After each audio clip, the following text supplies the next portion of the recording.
কুফরি বশীকরণ তাবিজ বলতে বোঝায় মানুষকে বাধ্য করা, বশ করা। বাধ্য করা কি? আপনার স্ত্রী অথবা স্বামী আপনার কথা শোনে না, অন্য জায়গায় পরক্রিয়া করে, আপনাকে কেয়ার করে না। তো তাকে যদি আপনি এই তাবিজগুলো করেন, এই বাধ্য করার তাবিজগুলো যদি করেন, তাহলে সে আপনার জন্য পাগল থাকবে, আপনার কথা মতোই চলবে। দুনিয়ার মধ্যে হাজারো মানুষ থাকার পরেও সে শুধু আপনাকেই ভালোবাসবে। আপনি ব্যতীত দ্বিতীয় কোনো নারীর কাছে আপনার স্বামী যাবে না, আপনি ব্যতীত দ্বিতীয় কোনো পুরুষের কাছে আপনার স্ত্রী যাবে না। ঠিক আছে? সে যদি মহা সুন্দর হয় এবং এটার মেয়াদ থাকবে আজীবন। যতদিন দুনিয়াতে বেঁচে থাকবেন আপনার স্ত্রী, আপনার স্বামী আপনার কথা মতো চলবে, আপনার কথায় উঠবে, আপনার কথায় বসবে। এগুলো আমার পরীক্ষিত করা, একবারে পরীক্ষিত।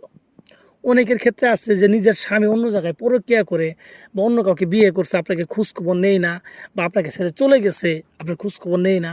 তো তার জন্য যদি এই তাবিজটা আপনি করেন, সে আপনার প্রতি দিওয়ানা থাকবে, সে যেখানেই থাকুক আপনার কাছেই থাকবে, আপনাকে ছেড়ে কোনো জায়গায় যেতে পারবে না। ততরূপভাবে কোনো ভাই যদি তার স্ত্রীর জন্য করেন, তো আপনার স্ত্রী যেখানেই থাকুক সে আপনার কাছে ফিরে আসতে বাধ্য হবে।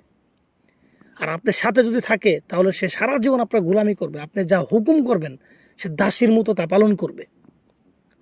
তো এই জিনিসটা কিন্তু একইভাবে যেখানে স্বামী স্ত্রীর ক্ষেত্রে কাজ হইতেছে, সেম টু সেম কিন্তু একজন প্রেমিক প্রেমিকার ক্ষেত্রেও কাজ হবে, একজন প্রেমিক প্রেমিকার ক্ষেত্রেও কিন্তু কাজ হবে। এবং সে যদি কাছে থাকে তাহলেও কিন্তু হবে, দূরে থাকলেও হবে। যদি কাছের কোনো ব্যক্তির আপনি পাগল করতে চান, তাহলে এটা তাবিজ করার পরে সেই ব্যক্তি আপনার কথাই শুনবে। ঠিক আছে? আপনি যা বলবেন তাই শুনবে। ঠিক আছে? আপনি যেইভাবে বুঝাবেন সেইভাবেই বুঝবে। আর যদি কোনো দূরের ব্যক্তির জন্য করেন যে তাকে আমি আনতে চাই আমার প্রেমে পাগল করে, তাহলে কিন্তু সে কি করবে? এই তাবিজটা করার পরে সেই ব্যক্তি আপনার সাথে দেখা করার জন্য, আপনার জন্য পাগল হয়ে যাবে, আপনার সাথে কথা বলার জন্য, আপনার সাথে যোগাযোগ করার জন্য সে পাগল হয়ে যাবে।